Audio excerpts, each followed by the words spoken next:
The Tolkien Road, Episode 71, The Lord of the Rings, Farewell to Lórien. Alright, go ahead. The Tolkien Road, the Tolkien Road, the Tolkien Road, the Tolkien Road, the Tolkien Road, the Tolkien Road, the Tolkien Road, the Tolkien Road, the Tolkien Road, the Tolkien Road, the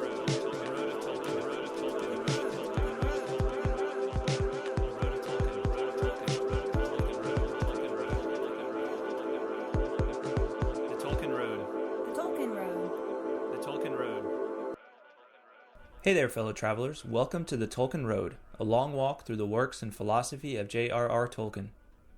On this episode, we continue through The Lord of the Rings with Book 2, Chapter 8, Farewell to Lórien. Before we get started, why not hop on over to iTunes and leave the Tolkien Road a rating and feedback? It's a great way to show your support for the show and takes less than a minute. Thanks for listening, and enjoy. Hello, everyone. Welcome to the Tolkien Road, Episode 71. 71. Yeah. Wow. That makes me feel old. Well, you are older than the last episode. I am older than the last episode. Yeah. Time marches on. Like an ever-flowing river. But I'll tell you where time moves slowly. Where? Lórien. Yeah. Lórien. And Lórien. this week, we say goodbye, farewell to Lórien, in fact. For good. Yeah. Because ne'er shall they return. Right. That's right. Yeah, so we're looking at The Lord of the Rings, Book 2, Chapter 8, Farewell to Lórien this week. Yeah. Yeah. So, let's, in order to... So last episode, we didn't cover Lord of the Rings specifically. We talked about Gandalf and the Astari, right? Yep. So we need to do a quick refresher. Yeah. For those who are listening in sequence.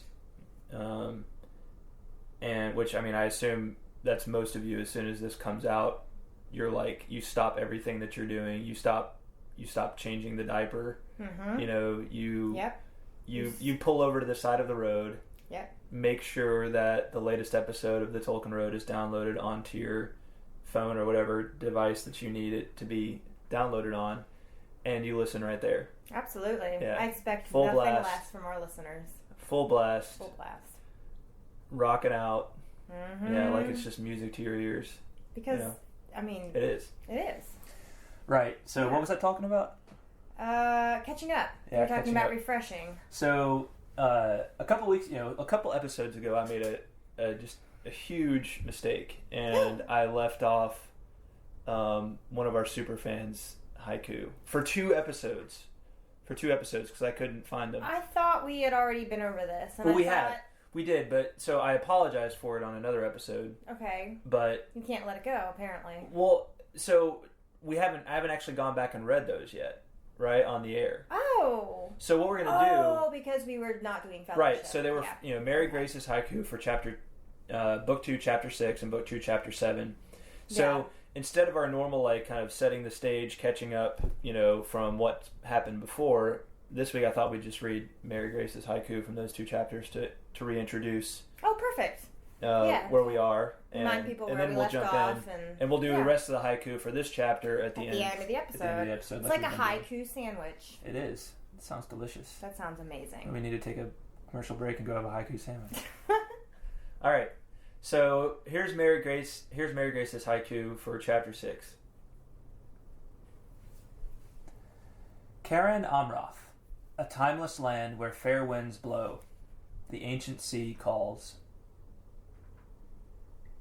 Nice. That's beautiful. Yeah. But I can't remember what it's about. Well, that, Is that another name for Lórien? Yeah, for Lórien, okay. right? So I'm pretty sure that Caran Amroth would be like maybe the Númenórean name for the region. I'm not sure though. I should look that up. I didn't look. You stumped us, Mary Grace. Yeah. I'm sure she can. I'm just totally not the language person. I know. But I think that's what it is, because I think the elves refer to it as Lothlórien, but you know how Tolkien is. He's got all kinds five of different languages. names for everything. You know what we need? What? We need to have Gabriel on call. On call, phone a friend. Yeah, we need to have Gabriel as our phone a friend. for like every episode. We'll just like text him and tell him when we're gonna record and be like, "Be by your phone for this hour." Yeah, he'll be in the middle of making coffees for someone, and the phone will ring, and he'll just drop everything. He'll be like, "Excuse me." That would my be fellow awesome. Tolkien nerds call. Need my help. But shine like the signal. Like we shine like the Tolkien rune in the sky instead of like the bat signal. We shine like the Tolkien rune in the sky. Tolkien rune in the sky. Oh man. Yeah. That's a tough call though. If you have to choose between coffee and Tolkien nerd friends. Yeah, but I think that's tough. I think he works at Starbucks, so it's kind of like that's good coffee. It is, but it also feels kind of good to just kind of stick it to Starbucks every once in a while. Just because they're big, they're humongous. We just lost that sponsorship. Good job, John. They'll still sponsor us. We're that awesome. That's how companies roll these days. Yeah, They're like, yep, we're pretty giant and evil, but we'll still sponsor you. We'll still sponsor you. Yeah. We'll throw little pennies your way. We don't take it personally. We still make the money. That's true. Yeah. I'm not gonna let little guys like you bring us down. And we'll still take their Heck money. yeah. Any day. Yeah, we're not that principled. No, we're not. All right. We're not above all that. What are we talking about? I'm completely lost at this point. I think we were talking about. Oh yeah, so Mary Grace. Grace. So that was chapter 6 where they enter Lothlórien. The Fellowship enters Lothlórien. Right. Okay. And then Mary Grace, as she often does, just totally totally made all the rest of us look like slackers, and Did she do which we are. Form? She did a long form poem for chapter 6, so I'm going to read that as well. I love her long forms. All right, here we go.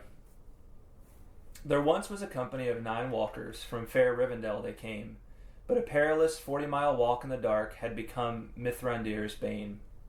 From Khazad-dûm the company fled along the ice-cold Silver Lode. They were traveling to the woods of Lothlórien, the elves' most glorious abode. Frodo's strength had slowly waned, so he and Sam fell behind.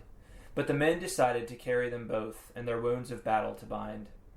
Aragorn stripped Frodo of his coat. He laughed aloud and was glad, for Bilbo's secret yet again revealed, and a mithril coat to be had. Athalos yet again heals Frodo's wounds, and strengthens their spirits all.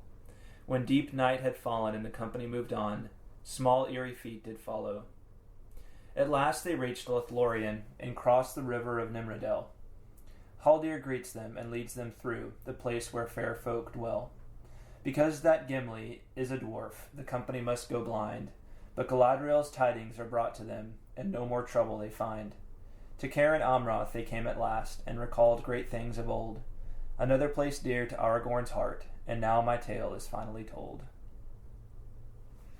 That's awesome. That is great. Nicely done. That was like mind blown. Yeah. That was really good. Yeah.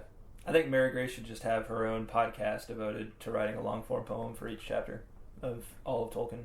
No, but then we wouldn't get to read them on our podcast. Well, we just read it to promote her podcast. Oh. Her personal podcast. I'm not saying I don't want them on our podcast. I'm just saying, Yeah. She does good stuff. It's great. Yeah. Good job, Mary Grace. Nicely done. Nicely done. I wish so we had that in time. So we wouldn't even need to talk about it. Pretty much. Here's a long form. Yeah. Peace out. Pretty much that covers, It is. chapter it's 6. Perfect summary. But she did submit a couple for chapter 7. So let's read chapter 7 haiku for Mary Grace. And what's chapter 7 again? The Mirror of Galadriel. Oh, the Mirror of Galadriel. Okay. Yeah. A test is given. Go on or forsake the quest. Each must choose his doom. Nice. Very nice. Very nice. And then haiku number 2. Speak no evil of the Lady Galadriel. Evil brought, beware. Yeah. Good stuff, as usual. So, of course, chapter 7 all focused on the mysterious Galadriel. Yeah. And her mirror. Yeah. Yeah. Cool. And the company's time in Lothlórien. Exactly. Yeah. Right so that's where we are. That's where we pick up in chapter 8. But all good things must come to an end. And yes. So now they're about to leave. They're about to leave Lothlórien and continue on their journey. Yeah. Right. And that's where we pick up. It's all really, they feel very undecided about how to proceed at this point. You're right. One of the things that seems clear from the outset is that Aragorn, who, though being a great leader, he does not feel equipped to really kind of on a strategic level, make the big decisions when it comes to where they go. But he knows he's the one that has to do it. Yes. Now that Gandalf's gone. Right. So, we start to see this crisis develop within Aragorn, about how do we proceed. Yeah. So that's how the chapter opens.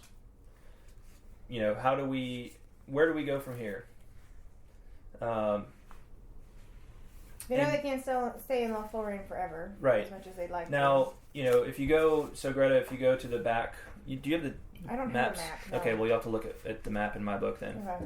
So you can see here that here they are in Lórien. Okay. Right? Yep. And if you look at the big map, we'll bring it up here. There's Lórien right there, right? Mm-hmm. So they've come from the Shire. Yep. Over to Rivendell. Yep. Down on the west side of the Misty Mountains to Moria. They went through Moria, and now they're in Lórien. That's where they lost Gandalf, right? In Moria, yeah. right. And now they're in Lórien. Okay. And so, but they need to get all the way over here to Mordor. Right. Right. So that's to the southeast. All right. And they're basically on the banks of the river Anduin, which is the great river. Okay. Mm-hmm. And so the question is, do they continue south on the west bank of the Anduin, or do they go ahead and cross over onto the east bank of the Anduin? All right. So if they continued on the west bank, where would they cross then? They would, well... They're going to cross at some point. Yeah, they do. So, there's some problems with going down the west bank, right? And that one of them is that the orcs coming out of Moria... They destroyed, the bridges and stuff, right? Well, no, I'm not sure where you got that from. Maybe I missed that, but... It was in here. Was it? Mm-hmm. But they'd remain open to attack from the orcs coming out of Moria, right? That know of them. Right. Okay. And also there's this forest down here called Fangorn, which is an unknown quantity. Right. And then there's Rohan, and they're not sure how successful they'd be with convincing the people of Rohan that it's okay for them to be traveling through. Right.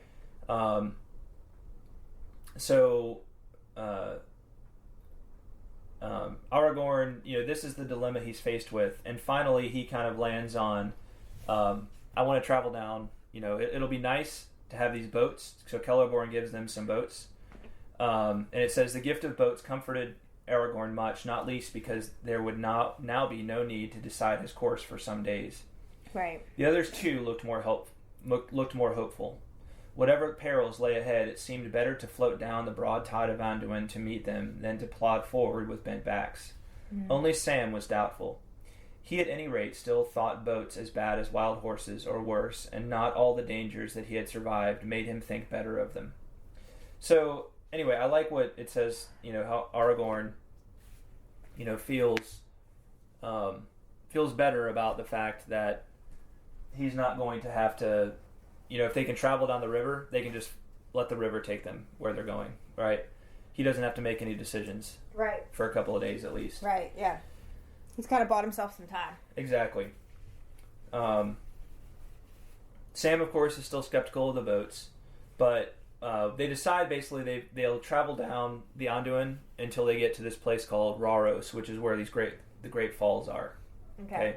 So they're just going to they're going to travel in the boats down to that point, and they'll decide what to do from there. Probably cross over onto the east bank and then have it easy going. But there's still this decision of, do they go back and try to go to Gondor first, or do they just go straight to Mordor? Right? Okay. So by getting the boats from the elves, they didn't have to choose which bank. Right. Yeah. So that was kind of a nice... Yeah. Well, and... at least not decide right away. Yeah, and, as I read that, I was like, yeah, I know that feeling, like when you're like, the decisions are getting to you, it's nice to have somebody make a decision for you. Yeah. That is a true story. So many times, so many things in life, so much stress in life is about having to make a decision. Yeah. critical decision. Yeah, especially when there doesn't seem to be there's not a clear right answer. Right. It's almost like a rock in a hard place or a catch-22 or whatever. It can be even more difficult. Yep. Which is probably how Aragorn was feeling. He's like, well, just cons to both ways, so... Yeah. So let's just go down the middle. Exactly. Yeah. So that's the plan. They're going to be, they've got a little ways to journey to the river to actually pick up the boats from Lórien. Right. And Celeborn and Galadriel are going to be accompanying them along the way. So they go to sleep. They go to kind of call it a night, and they continue debating what they should do. It says they debate for a long time. They debated what they should do and how it would be best to attempt the fulfilling of their purpose with the ring. But they came to no decision. It was plain that most of them desired to go first to Minas Tirith and to escape at least for a while from the terror of the enemy. They would have been willing to follow a leader over the river and into the shadow of Mordor, but Frodo spoke no word, and Aragorn was still divided in his mind. His own plan, while Gandalf remained with him, had been to go with Boromir, and with his sword help to deliver Gondor. For he believed that the message of the dreams was a summons, and that the hour had come at last when the heir of Elendil should come forth and strive with Sauron for the mastery. But in Moria the burden of Gandalf had been laid on him, and he knew that he would not now forsake the ring if Frodo refused in the end to go with Boromir. And yet what help could he or any of the company give to Frodo, save to walk blindly with him into the darkness? So Aragorn is still divided within himself about does he go to Minas Tirith, or does he, in order to kind of help with the defense of Gondor, because he feels this call to go there and reclaim his rightful throne. Right. You know. Right. And that had been his plan. Yeah. Right? But now he realizes that Gandalf not being in the picture means that Frodo and Sam, or Frodo, needs somebody big and strong to protect him. Right. Big and strong and wise. Right. Right. So he's facing a big dilemma. He's still facing this dilemma. So when Gandalf was still with them, like, his plan had been to leave the company at some point. Is that what we're seeing here? I think so. Yeah. Yeah. I mean, I think they all were. I think they all had their ideas of what they were going to do, but I think the mindset was very much like one step at a time. We'll see what the next way holds. You take what seems like the best direction in front of you. Yeah. But in the end, that's not always where you arrive. Right. It's not always where you. Sometimes you have to call an audible. Yep, that's true. And then there's this interesting little bit about Boromir. This interesting little bit that Boromir says to Frodo.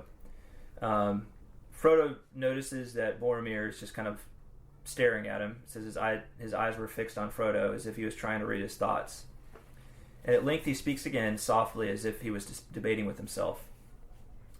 If you wish only to destroy the ring, then there is little use in war and weapons, and the men of Minas Tirith cannot help. But if you wish to destroy the armed might of the Dark Lord, then it is folly to go without force into his domain, and folly to throw away. He paused suddenly, as if he had become aware that he was speaking his thoughts aloud. It would be folly to throw lives away, I mean, he ended. It is a choice between defending a strong place and walking openly into the arms of death. At least, that is how I see it. So, Boromir is starting to become this voice of temptation, for Frodo, right? Frodo knows that the ring must be destroyed, right? He's clear on that. That was the mission that he accepted. And then there's this insistent thing but the ring is a powerful weapon and it could be used. At first it was to destroy the might of the Dark Lord, and Boromir realizes that maybe that's not, the most politically correct thing to say, so we'll just say to save lives because that sounds so much more moral, right? Yeah. It's to save lives, Frodo. It's to save lives, right? That almost makes it sound like, what kind of monster would you have to be to destroy this ring when it could save so many lives? Right. And all the good it could do. Right. Yeah. That's such again, like, the way Tolkien unpacks the way the ring plays with different people, it's just so masterful. It's such a great understanding of, like, the way that our minds work, of moral choices and of the way that all works. Yeah. You'd have to be heartless not to use this ring for the defense of, all these innocent people, right? Absolutely. That you have. It's a gift, right? And then Frodo caught something new and strange in Boromir's glance, and he looked at him. Plainly, Boromir's thought was different from his final words.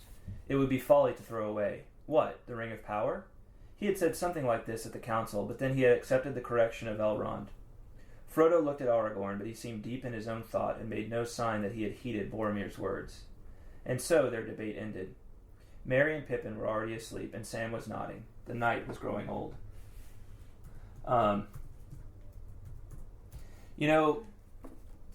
It's interesting to think about the Gandalf's demise in the light of sort of the providential arc of the whole of Lord of the Rings. This is something. It's one of the themes you get into. About like not trusting in your own devices, but trusting in a greater providence, doing the thing that seems right, that's in front of you, but also not fudging it, not taking the easy way out. Now that Gandalf is out of the picture, Gandalf was, I think, recognized by all. Even though Boromir might have been skeptical about him, he still probably realized that if push came to shove, Gandalf could, take him pretty easily, right? That Gandalf wasn't really trying too hard, was concealing his abilities most of the time, right? But now that Gandalf is out of the picture, Boromir's like, you can see kind of the mechanism moving behind Boromir's eyes, like, okay, maybe it's time for me to make my move. Like Aragorn, he may be a great, but we're pretty much equals, I might be able, if I need to, I might be able to convince Aragorn how important this is, right? Right. Because Aragorn cares about, so I'm not saying that Boromir is actually thinking that, but maybe he's thinking that, right? Like maybe those kinds of equations are going through his head. Yeah. Right. Yeah, very well could be. He probably, with Gandalf being out of the picture, that's a huge obstacle. Yeah. That's been removed. So it'll be interesting to see. It's funny, like when I remember, obviously, it's been a while since I read the books, but I remember from the movie, what happens with Boromir. And this is definitely like a foreshadowing of things to come. Right. And how the ring starts to affect him. Yeah. Yeah. Well, so finally they do fall asleep, and they wake up in the morning, and what follows over the next several pages is kind of a process of them receiving various gifts from the elves to help them on their journey. Yes. And the first one they receive is this Lembas bread. The Lembas bread is pretty nifty. Haven't we heard of it before, or not? Well, I mean, if you've read it before. Well, I know, but I feel like, was it in The Hobbit at all? Or something? I don't know. Or something similar, I feel like. Some kind of, superfood that the elves gave. But maybe not. Maybe I'm just remembering it from my previous read or the movie. Oh, no. It was a drink. It was a drink that Elrond gave them. Oh, okay. All right. I'm getting all these super elvish... Well, they get a drink later, too, in this chapter. They do, but didn't Elrond give them, like, a potion to help strengthen them? Maybe. Yeah, it was like that. Well, no, are you thinking of... Are we going back... No, we're going back to, I think, A Shortcut to Mushrooms, right? Well, it was in this book. I'm just saying. Yeah. Elves had filled their bottles with a clear drink, pale golden in color. It had the scent of a honey made of many flowers and was wonderfully refreshing.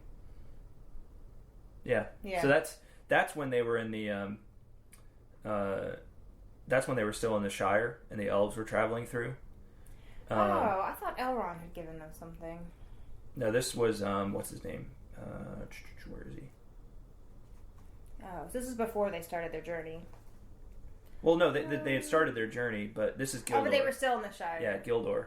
Oh, okay. All right. Okay. No, it's all right. But the elves have this kind of they do this kind of stuff with their food, right? Magic food. Yeah. So the Lembas is a food where just a little bit goes a long way. Mm-hmm. And you've got to keep it wrapped in these kind of in these little leaves, right? In order to keep it fresh and potent, and sweet. Yeah. So good to have, especially since they're going to be journeying into this land pretty soon. That's probably doesn't it's not easy to forage and find all kinds of good stuff. Right. It's less for them to carry too. They don't have to carry a ton of food. They also receive a hood and cloak. Mm-hmm. I love the way that was described. Yeah. I was like, man, I want one of those. What'd you like about it? Well, I love the way that it, what it said that it was hard to say what color they were. Gray with the hue of twilight under the trees they seemed to be, and yet if they were moved or set in another light, they were green as shadowed leaves, or brown as fallow light. Or brown as fallow fields by night. Mm-hmm. Dusk silver as water under the stars. So it's like they're like camouflage, right? And they change according to their surroundings and their Well, and that spurs Pippin to ask, "Are these magic cloaks?" Mm-hmm. And I love the elf leader's response. He says, "I do not know what you mean by that." Yeah. And he just kind of describes how they're made and what they're made of. He says they're not capable, they're not armor, but they're this is just how they're made and what they're made to do. Right. But that gets you back to the Waldman letter, where Tolkien, and which opens most editions of the Silmarillion, where he talks about the difference between magic and like what's the term he uses? Elvish craft, or just like artistry, basically. Mm-hmm. He distinguishes between this idea of magic as he feels like magic is like this machine. It's a machine, right? Magic implies the machine where you're able to. I don't know. I guess the best way, if you want to know more about that whole concept, it's important to Tolkien. Go back and listen to the episode about the Waldman letter, or just read the Waldman letter yourself. But it's for Tolkien, magic was almost a bad word, right? Right. He was not a fan of the concept of magic as many conceive of it. I think he was more of he almost felt like magic was a counterfeit to the elvish, what the elves would do, which was developing the natural capabilities into something much greater. Like basically unpacking the latent capabilities within things. Right. Whereas he saw magic as more of a deceptive art. Right. Like it was an act of deceiving. Yeah. The eye or the mind or whatever. Mm-hmm. Whereas the elvish craft was real. Yeah. Like it actually was based on natural. Yeah. Like the innate goodness of things taken to another level. Right. It was almost like you could just think like, okay, all of this stuff is here, that surrounds us in nature, and we can either seek to develop the natural and you see the natural capabilities of something according and always staying true to its nature, to its basic nature, right? Or we can pervert its basic nature. So you see that in the difference between how the elves will do Lothlorien and Rivendell are great examples of it, because they're just these beautiful places built that seem magical, but they're the development over long periods of time of they're just built up out of the trees, and they have a deep respect for the nature of the place they inhabit. You can contrast that with what we'll see of Mordor, right? Where it's just this desolate and everything is exploited, and it's this desolate place where all of the resources are exploited. Mm-hmm. That to Tolkien is more what magic is all about, right? It's like perverting and just not being true to the nature of a thing. Right. Right. Right. I don't know. It's a difficult thing, and I don't know that Tolkien developed it in great depth, but it was definitely something he felt he needed to make a point about, and you see him do that again here. Yeah. Right. So they get the Lembas, they get the cloaks, and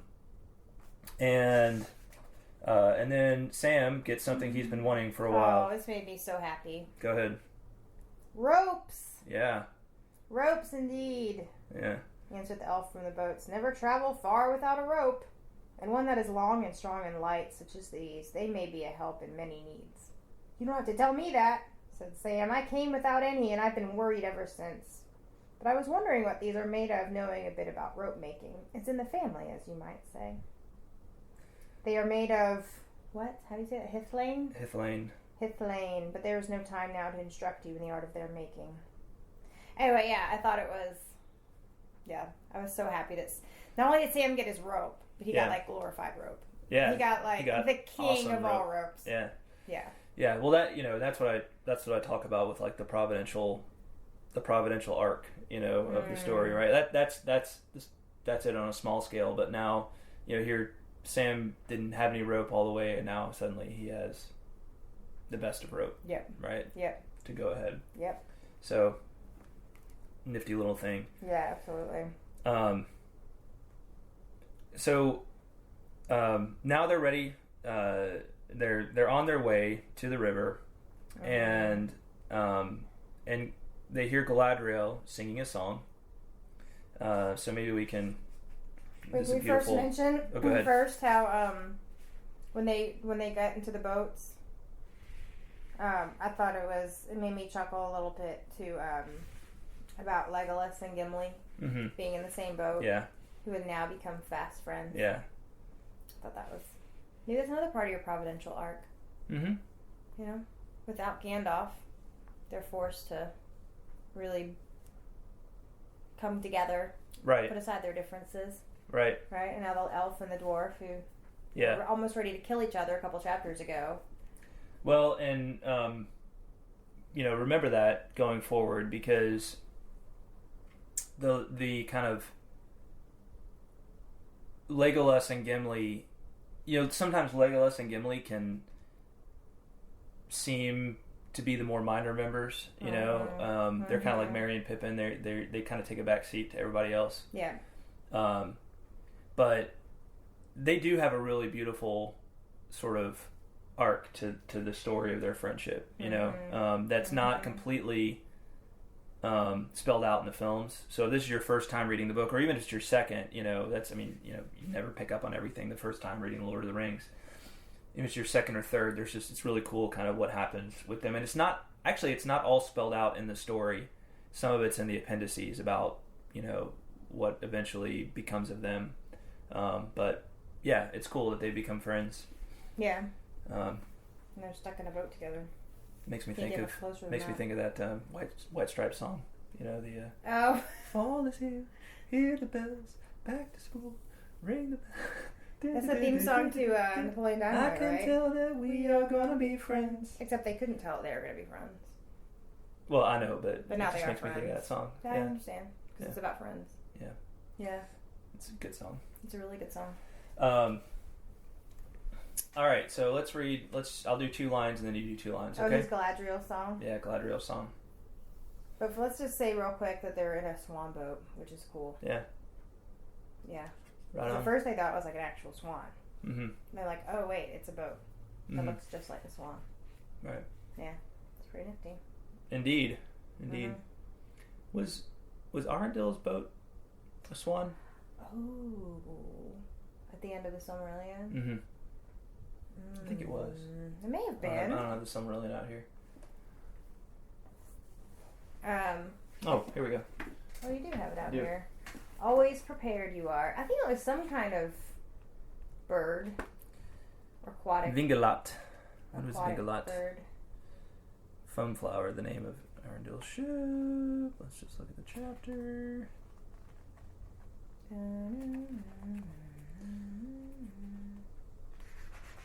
And these elves have they have a thing for beautiful creation. Yes, they do. Yes, they do. Oh, was it a swan? No, I'm thinking maybe it wasn't. Well, it's called... Oh, here we go.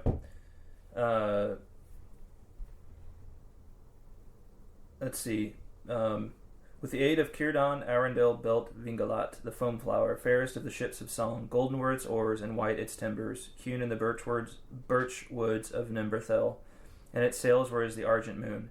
In the lay of Arundel is many a thing sung of his adventures in the deep and in lands untrodden, and in many seas and in many isles.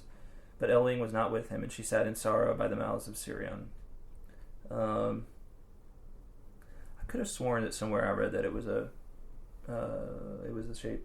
in the shape of a swan, but anyway, I don't know. I can try to Google it real quick. Okay, if you want to. Well, yeah. Anyway. Okay, go ahead. Well, do you want to? Why don't we read the poem? Well, we'll look it up. If maybe we'll look it up later, or we can look it up after we read the poem. Sounds good. All right. So you're gonna start, or I'm gonna start? I'll start. You can start. Why don't you start? Okay. I sang of leaves of gold, and leaves of gold there grew. Of wind I sang, a wind there came, and in the branches blew. Beyond the sun, beyond the moon, the foam was on the sea, and by the strand of Ilmarin there grew a golden tree. Beneath the stars of ever eve in Eldamar it shone, in Eldamar beside the walls of elven Tirion. There long the golden leaves have grown upon the branching years, while here beyond the sundering seas now fall the elven tears. O Lórien, the winter comes, the bare and leafless day. The leaves are falling in the stream, the river flows away. O Lórien, too long I have dwelt upon this hither shore, and in a fading crown have twined the golden Eleanor. But if of ships I now should sing, what ship would come to me? What ship would bear me ever back across so wide a sea? So, one thing we haven't mentioned yet is that Lórien is the name of a forest in the Blessed Realm, right? In fact, it's the name of one of the Valar. Lórien is the name of one of the minor Valar, right? Oh. So Lothlórien is named as something of a tribute to her, right? Okay. Yeah. In fact, let me read what the appendices of the index of the Silmarillion has to say about that. So, Lórien, the name of the gardens and dwelling place of the Vala Ermo, who was himself usually called Lórien. Yeah. So it was actually the dwelling place of Ermo, who would be called Lórien. And that was the name of his gardens and his dwelling place in the Blessed Realm. Okay. Yeah, so... Very cool.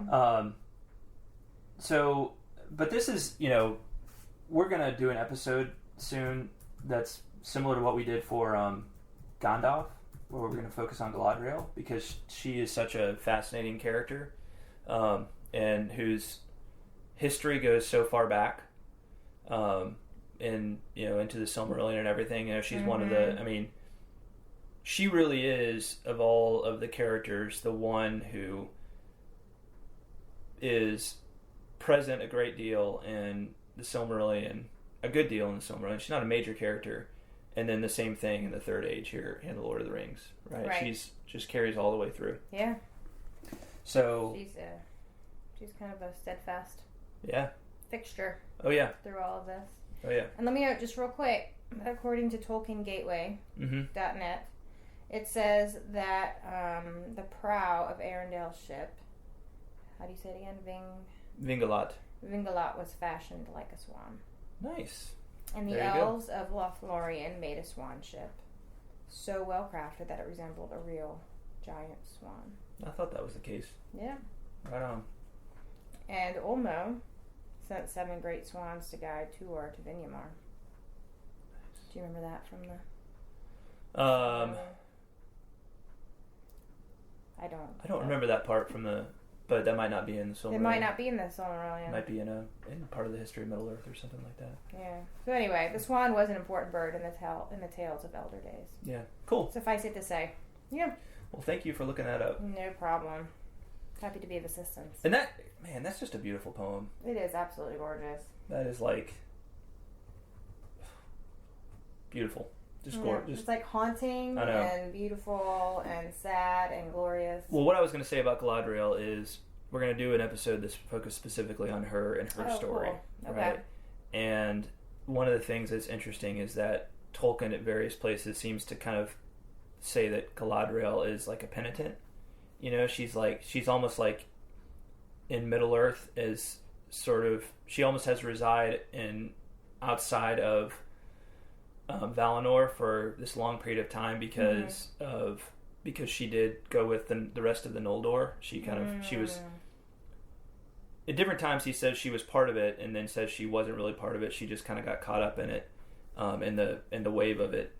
But nevertheless, you know, she is, even though she's in this beautiful place, she's still in a way paying a price, right? She's kind of earning her passage back to Valinor, you know, all this time, but she doesn't know when it's going to end. So anyway, that's kind of what you hear in there. But we'll do an episode on her to dig more into that. Oh, that's really cool. I didn't know that. Yeah.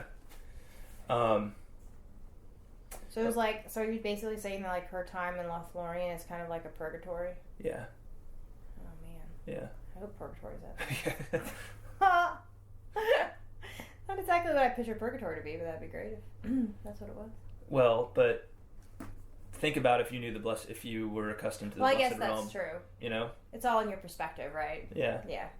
But also, she knows that Lórien is eventually doomed. Like Lórien is going to end, right? Yeah.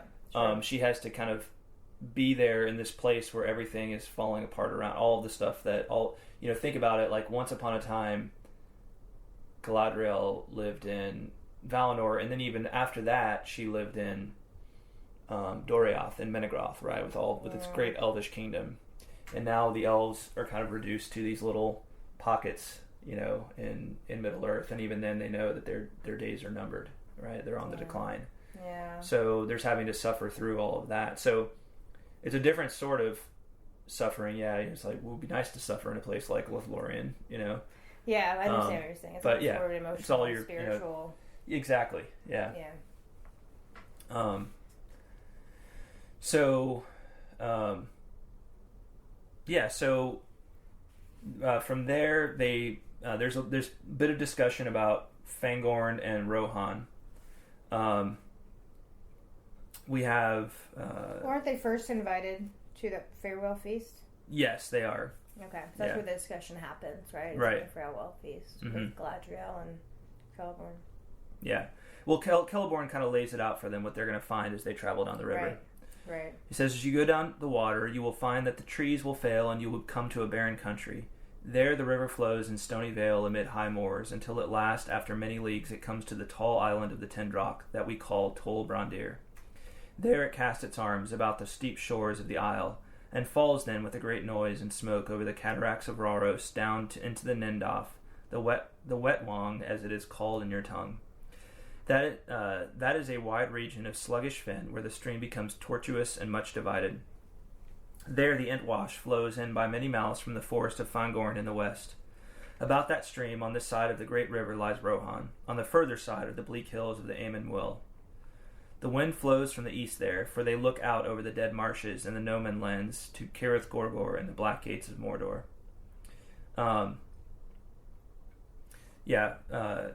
And then he kind of says what the people who want to go to Minas Tirith need to do as they proceed. So it's just this lay of the land that they're going to be facing. Yeah. But it's helpful for us because, of course, you know, they're going to be coming up on these lands soon. It gives us an idea of what the decisions they make, and what's ahead. Exactly. And he warns them about Fangorn, right? Mm-hmm. And then doesn't Boromir kind of take issue with that, right? He's like, oh, those are just old wives' tales. Right, I mean, right, yeah. Yeah. About Fangorn? Yeah, about Fangorn. He's like, well, I've said my piece, right? Yeah. Celeborn's like, or Celeborn. Why am I calling him Celeborn? Anyway. Celeborn, yeah. Huh? Celeborn. I was saying Celegorn. Oh, yeah, there's a Celegorn elsewhere. Yeah. I think that's Celegorn, one of the sons of Fëanor. Maybe. So after that it's time for more gifts. So they give them a drink of this nice little drink, and then they sit, and Galadriel gives them each a gift. Yep. And for Aragorn, she gives a sheath that had been made to fit his sword. It was overlaid with a tracery of flowers and leaves wrought of silver and gold, and on it were set in elven runes formed of many gems the name Andúril and the lineage of the sword. I thought that was kind of a lame gift, to be honest. I'm like, really? That's like giving somebody a guitar case. Yeah. Like, but, so Galadriel asks, I think, is there anything else you want? Mm-hmm. And Aragorn says, you know what I want. And then he says, it is not yours to give me, even if you would, and only through darkness shall I come to it. And at that point, she gives him this elf stone. This stone I gave to Celebrian, my daughter, and she to hers. And now it comes to you as a token of hope. In this hour, take the name that was foretold for you, Elisar, the elf stone of the house of Elendil. And it's so is he talking about Arwen? Yeah. There? Yeah. Yeah. And is that brooch something that she would have left there for him, or? Let's see here. So. Because it was hers, right? Right. Because Galadriel was saying it's basically been passed down. Mm-hmm. So Galadriel is Arwen's grandmother? Oh, that's what it is. Yes. Celebrian is Arwen's daughter. Is the wife of Elrond. Daughter of Galadriel, wife of Elrond. Okay. And so Arwen is Galadriel's granddaughter. Yeah. Okay. And that brooch was passed down to Arwen from her grandmother to her mother to her. Right. And then did she leave it in Lórien for Aragorn, or how did it? I guess so. How did it come into Galadriel's possession? I guess so. There's there will be more about the story of Arwen and Aragorn. Yeah. Later here, and then there's actually a bit in the appendices devoted just to their like story. So, which we'll do eventually. Okay. So. All right. Yeah. Good question though. Sounds like but yeah, that's where he gets this name Elfstone. And it's a great stone of a clear green set in a silver brooch that was wrought in the likeness of an eagle with outspread wings. And as she held it up, the gem flashed like the sun shining through the leaves of spring.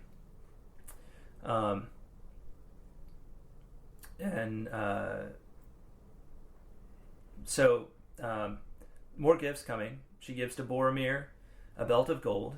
To Merry and Pippin, she gives small silver belts, each with a clasp wrought like a golden flower. To Legolas, she gives a bow such as the Galadriel used, longer and stouter than the bows of Mirkwood, and strong with a string elf hair. That's a pretty great gift. Yeah. And a quiver of arrows. Mm-hmm. Sam gets a little box of plain gray wood, unadorned save for a single silver rune upon the lid. And it's basically a box of dirt. Yeah. Yeah. Yeah. But it's special dirt. Yeah.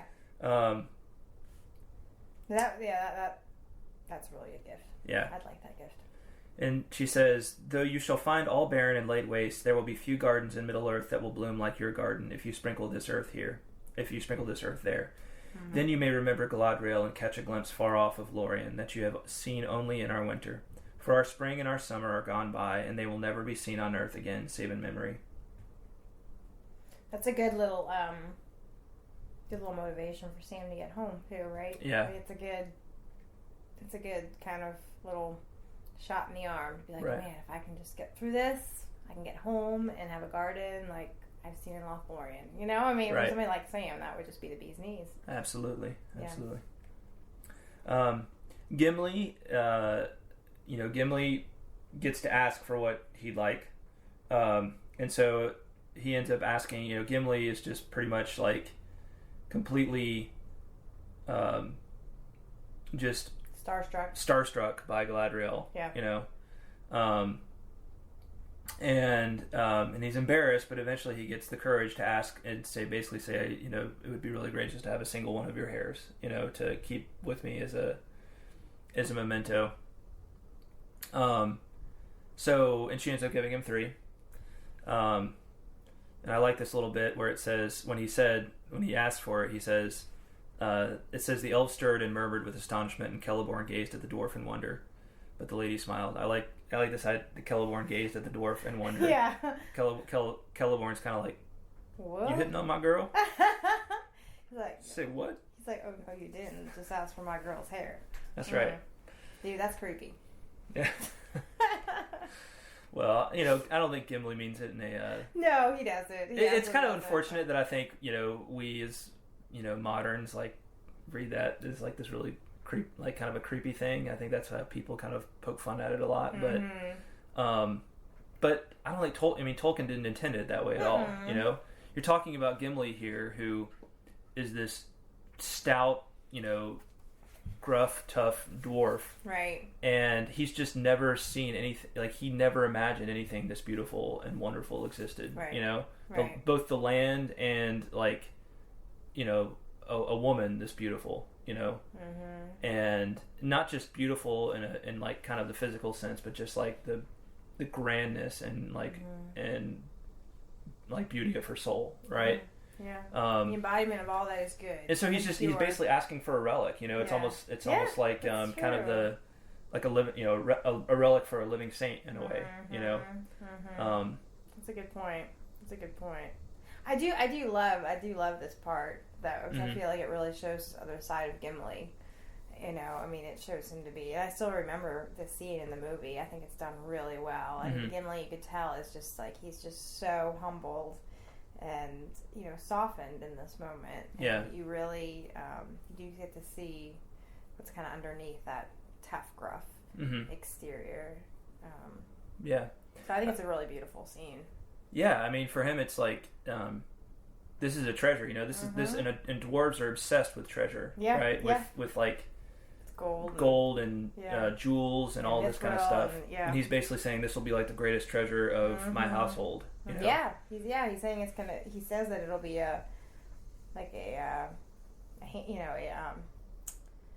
what does he call it? He says that it's gonna be something that's gonna be an heirloom. He says it's gonna be an heirloom of my house. Right. And a pledge of goodwill between the mountain and the wood until the end of days. Mm-hmm. So you can tell it really holds a lot of value. Yeah. To him, like mm-hmm. it symbolizes a lot of things. Oh yeah. Yes, indeed.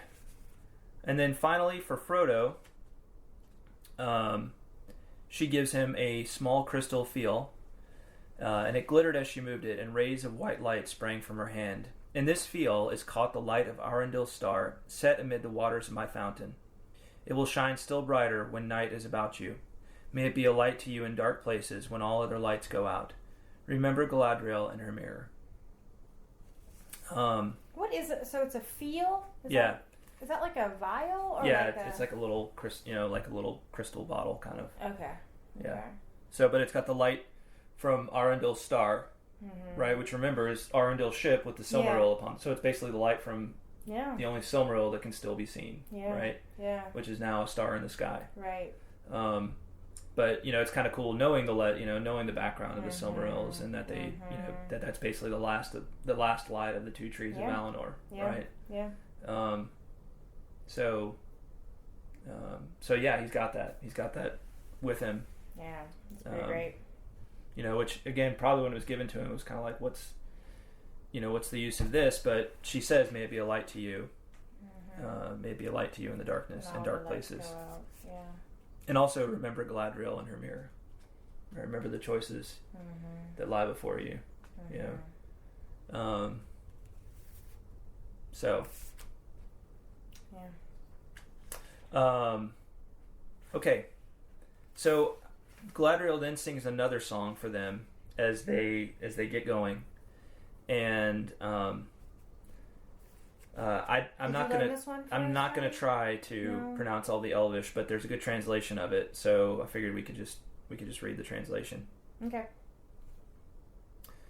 Ah, like gold leaves fall the leaves in the wind, long years numberless as the wings of trees. The years have passed like swift draughts of the sweet mead in lofty halls beyond the west, beneath the blue vaults of Varda, wherein the stars tremble in the song of her voice, holy and queenly. Who now shall refill the cup for me?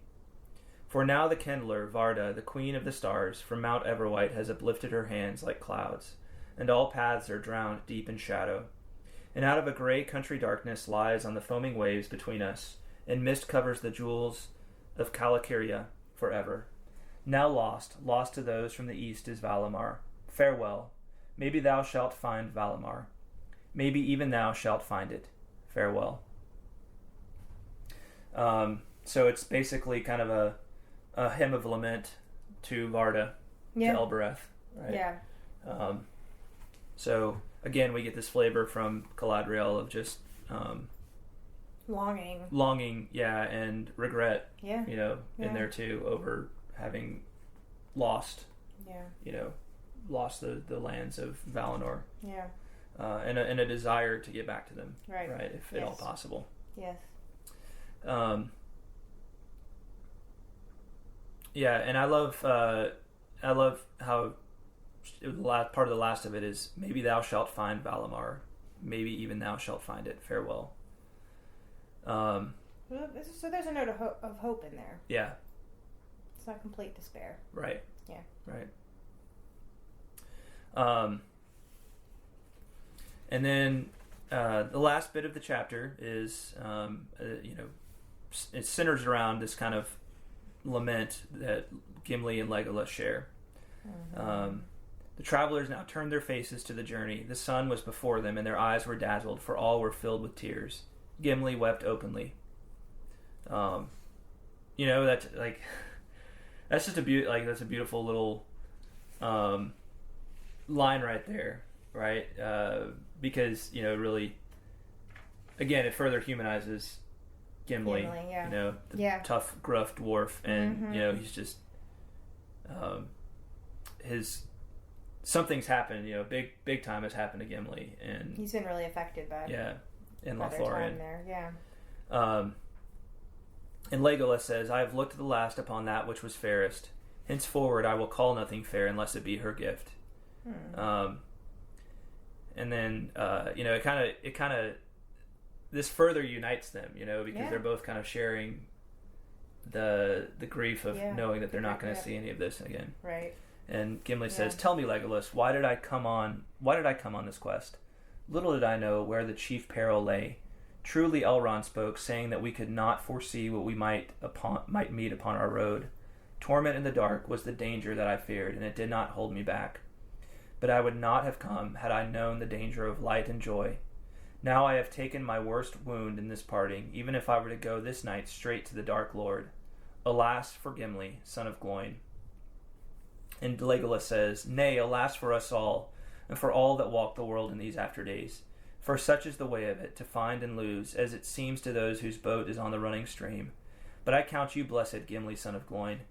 For your loss you suffer of your own free will, and you might have chosen otherwise. But you have not forsaken your companions, and the least reward that you shall have is that the memory of Lórien shall remain ever clear and unstained in your heart, and shall neither fade nor grow stale."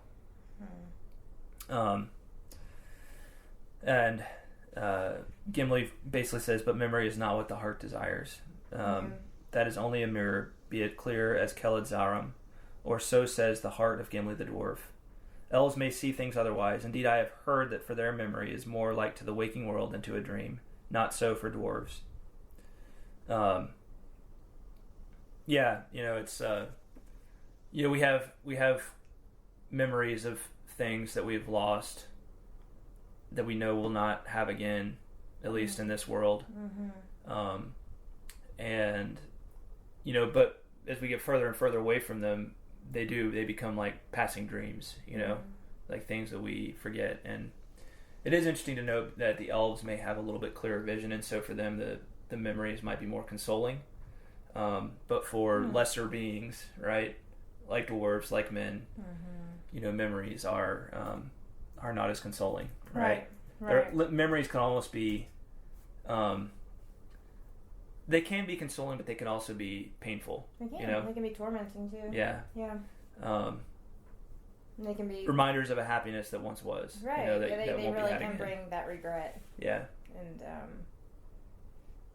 I think that's what Gimli is showing here. Yeah. That's a beautiful line. Memory is not what the heart desires. It's not. No.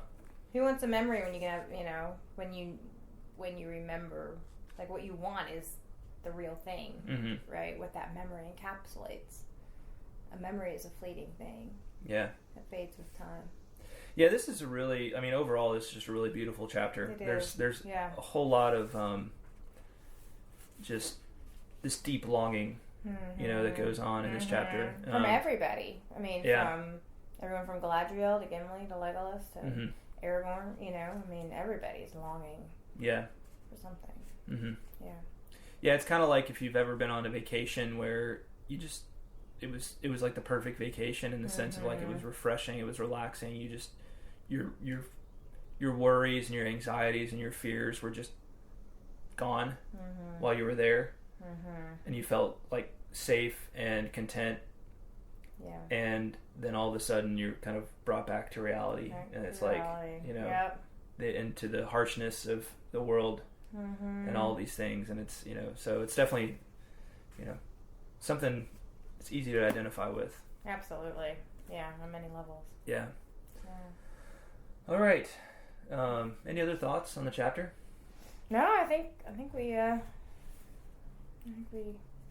hit all the high notes, and yeah, it's great. I feel like it just raises all these kind of philosophical type questions and just about what's important in life and what's our purpose, and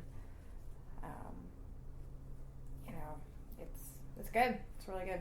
Yes, it is. Yes, it is. All right. Oh, yeah. Now it's time to get down. Let's do it.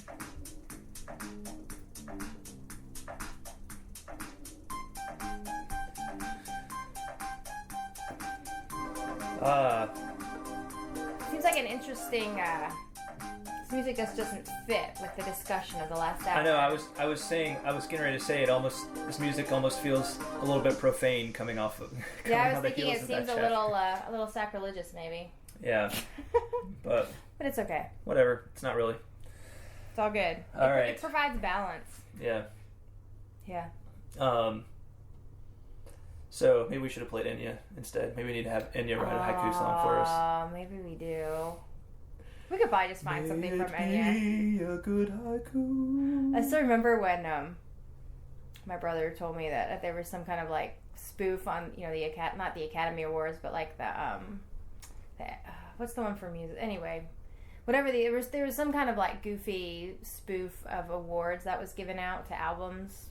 This was a long time ago, and one of the awards that was given out was most useless album of the year, and Enya won. But that's the thing; it's not the most useless album. Her music is like the most useful because it's like perfect sleeping music. It is good sleeping music. You can just it's the most soothing music there is. It's useless in that sense, right? Yeah. It's good like if you don't have to be productive. Yeah. If you can be useless, that's the music you listen to help you be useless. Yeah, but I don't know. It can also be like very useful. Calming and. But there's also an argument that the more useless music is, the better the music is, right? Because maybe. Like music isn't supposed to be useful. It's not utilitarian, No, it's not utilitarian, but it can have a purpose and a use. Like I find my workout mix very useful. Yeah, but that's what I'm saying. It's like it's not useless because it's great to sleep to, And sometimes so you maybe need it was a like good a night's sleep. But that's really interesting. Well, of course I it was did not. tongue-in-cheek. I feel like you made fun of me for buying Enya's last album. Well, I probably did, but that was a long time ago. That was like. But then, she had the songs in the Fellowship of the Ring that were really good, and I realized how perfect that stuff was for Lord of the Rings. For Lord of the Rings and for Middle Earth, and then I realized how great that album was to sleep to, and so I was just like, and people make fun of Enya, but she's the one laughing because she makes millions off her music, and I know, and it's a very unique style that she has. Yeah. There's really nothing else there like it. I like that idea. And it's and I was thinking about it it's something that people might call like a what is it, like a secret, like a when they talk about music that you're don't want to admit you like or whatever. Guilty pleasure. Guilty pleasure, yeah. Yeah, I have lots and I'm of that. But I refuse to have guilty pleasures when it comes to music anymore. Just because it's music is just appeals in different ways to different people for different reasons. And at different times. And for different purposes. And it's one of my guilty pleasures is Phil Collins, but I'm he just guy's a genius. Not a guilty pleasure. But lots of people would consider it to be one. Really? Yeah. That's funny. I never considered. You know, Are you talking Phil Collins or are you talking Genesis? Both. Okay. I mean, he, later Genesis, I think tons of people love Genesis and are totally okay with admitting that. I don't consider that a guilty pleasure. Well, if you consider like the Peter Gabriel era Phil Collins or Genesis, that's probably more of a guilty pleasure because it's that stuff's kind of goofy. It can be like really, yeah. But you don't know that stuff as well because no. I don't know it very well either. But then there's people who love that stuff. Anyway, we gotta do haiku. Yeah, I guess we do. So maybe we need to start a music podcast. Yeah, maybe. Okay, yeah, get you to listen to all my weird music and I can defend it and you can. As long as you listen to my music. Our kids are totally going to get neglected. We're just going to be doing podcasts all the time. Yeah, that's probably true. I think they're okay with it, though. Yeah. They don't mind. As long as we let them watch a movie or something like that. Yeah. All right. You want to go first or me? We could just do rock, paper, scissors. Yeah, that's true. Okay. Quietly? Yes. Rock, paper, scissors, shoot. Dang it. Dang it. All right. You pick. Who's going first? All right. You can go first. All right, I'll go first. All right. My haiku for Chapter 8. Book 2. Mm-hmm. Fellowship with the Ring. Here it is. Torment in the dark proves no danger when matched with that of light and joy. Nice. Mm-hmm. Well done. I like that. Thank you. Yeah. I kind of, ripped it off of Gimli, but I thought it was beautiful. That's all right. Yeah. I mean, did he actually say that? I'm not going to apologize.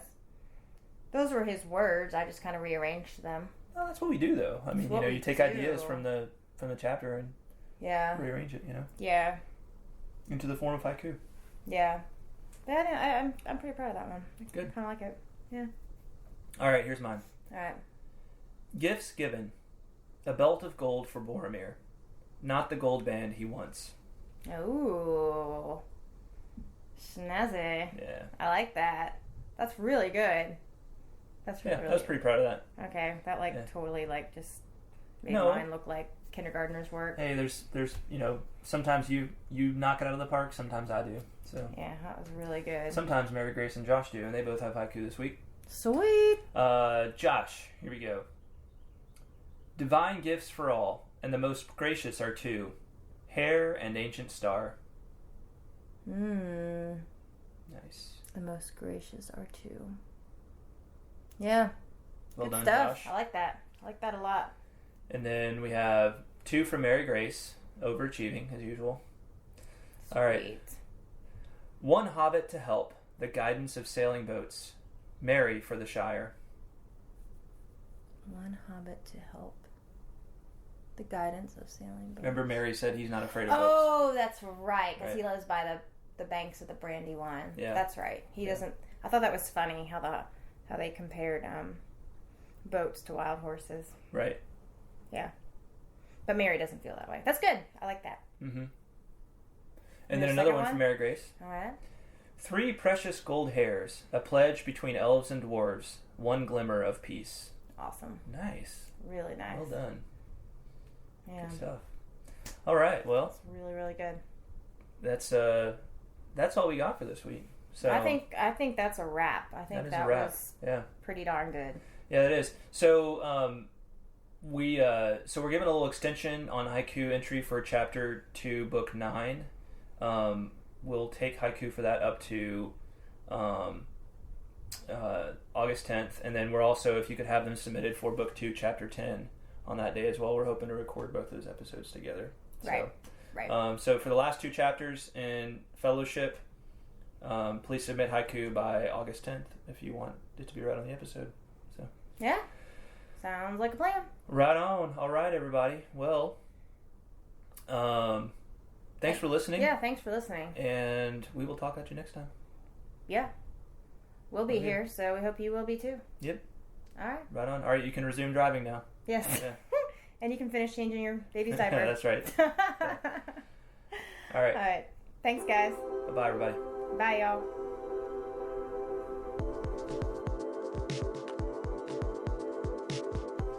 Please remember to check out truemyths.org for show notes and plenty of other Tolkien goodness. Also, if you're enjoying the podcast, would you please leave the Tolkien Road a rating and feedback on iTunes? It's a great way to support the show and takes less than a minute. On our next episode, we'll be continuing our discussion of Lord of the Rings with Book 2, Chapter 9, The Great River. Thanks again for listening, and until next time, the road goes ever on.